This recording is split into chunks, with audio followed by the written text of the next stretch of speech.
Сагатир штоны пышылматтық шанады винаварттан өт шармагондым бірд. Архайт тазына республика шарлауаг Витарты Вячеславдар. Арбасыдыштыма муниципал оншконтыра жамонжыта заужықау администрации шарлауаг Албегаты Бариш, штай республика ахурадама наука министр Людмила Башарина.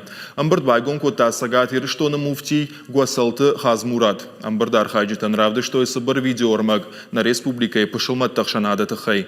Фашивадан аражын ахурадо мазалта лекцита экстремизм радикалон фажынтынықма тоққанынан. Уймамма арық Рашидынс ал хужонсымри шаг викторинаты диныша жонын зинетті самай фарфтар ой уйтықай. Ақшанадуангта шасашдарынс ахушқуак бинонтым. Арық аражынс шырдак зинады жиуты. Витарты Вячеслав абарак котта фиданы пышылматтық шанадымы хисау адам гүштад фидардарама орақтар канынан аппатқауға мазылты кай араж зышты. Умайвалдайма арнықаш коттой фашивады мидварны райраштан сабар коттакта шаражын қауы уовыл.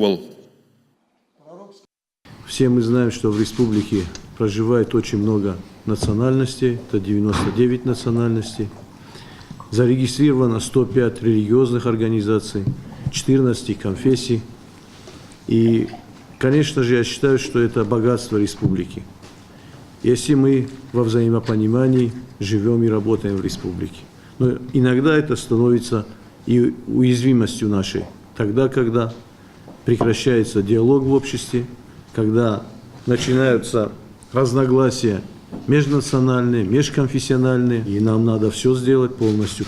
Согласен с Хаджи Мурат Харумовичем, все вместе нам надо сделать, чтобы этого больше никогда в республике не повторилось, не было никаких межнациональных конфликтов.